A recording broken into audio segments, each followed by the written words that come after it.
J'ai le plaisir de vous recevoir aujourd'hui dans l'enceinte de l'Assemblée nationale pour parler et faire parler des Soudanais.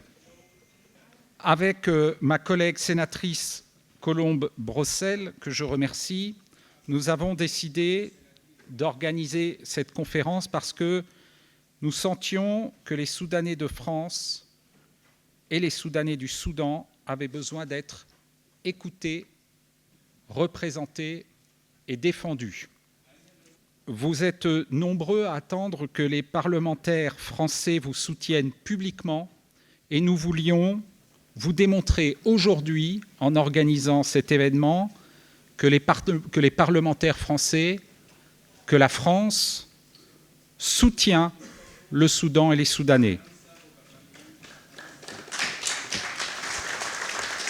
Colombe Brossel et moi-même intervenons comme président, elle au Sénat et moi à l'Assemblée nationale, des groupes d'amitié parlementaire entre la France et le Soudan.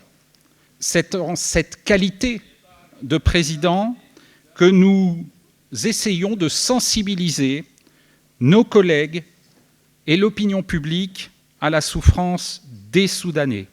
Dès ma nomination à la tête de ce groupe d'amitié, j'ai rencontré les différentes organisations humanitaires, les associations actives au Soudan.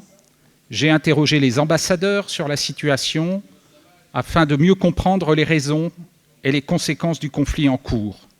Pour saisir l'intensité de cette guerre, j'ai même effectué un voyage au Soudan du Sud où j'ai pu échanger longuement au camp de Gorom avec des réfugiés soudanais provenant notamment de Khartoum.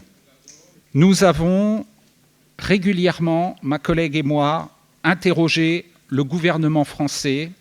Nous lui avons demandé d'agir pour rétablir la paix au Soudan. Nous lui avons posé plusieurs questions, en hémicycle comme en commission. Nous avons également défendu des amendements visant à aider financièrement les pays voisins du Soudan pour permettre un accueil digne des réfugiés soudanais sur leur sol. Sur cet aspect, je sais que je peux compter sur le soutien de mon collègue, le député Guillaume Gouffier-Valente, qui est présent aujourd'hui, qui nous parlera tout à l'heure de son combat pour l'aide au développement. J'ai essayé d'interpeller les médias, l'opinion publique, avec ma collègue sénatrice, interpeller les médias et l'opinion publique sur la situation humanitaire, absolument catastrophique.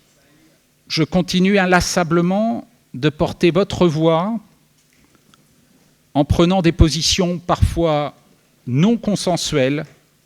J'interroge notamment le gouvernement sur ce que j'estime être une forme de neutralité dans ce conflit, et j'ai appelé le gouvernement également à intervenir publiquement auprès des Émirats arabes unis pour leur demander de cesser d'intervenir dans ce conflit.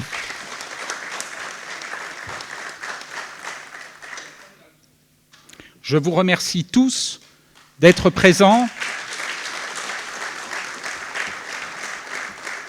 et je suis particulièrement fier et honoré d'accueillir évidemment ma collègue députée Amélia Lakrafi et monsieur le gouverneur du Darfour, Mini Minaoui.